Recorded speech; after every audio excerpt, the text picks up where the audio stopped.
कराची के जिन्ना अस्पताल में खातून की लाश छोड़कर जाने के केस में पेशरफ्त हुई है।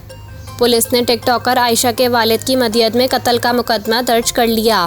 3 रोज़ कबल डिफेंस में डांस पार्टी के दौरान नशे की ज़्यादती की वजह से जाँ बहक होने वाली खातून आयशा का मुकदमा इसके वालिद की मदियत में दर्ज कर लिया गया।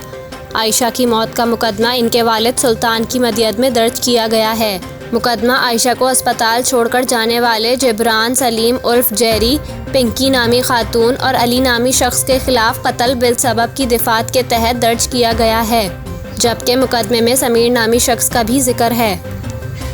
मुकदमे के मतन में सुल्तान ने बताया कि इसे पंजाब उकाड़ा में फ़ोन पर इत्तला मिली कि इसकी बेटी डांस पार्टी में नशे की ज़्यादती की वजह से जाँ बहक हुई है। जिब्रान उर्फ जेरी, अली और पिंकी आयशा को डिफेंस फेज़ 2 सनसेट ब्लेवर्ड में डांस पार्टी में लेकर गए, जहां पर समीर नामी शख्स पहले से मौजूद था। जिब्रान उर्फ जिम्मी को सीसीटीवी फुटेज के जरिए शनाख्त करके डिफेंस में छापा मारकर कार्रवाई के दौरान गिरफ्तार कर लिया गया।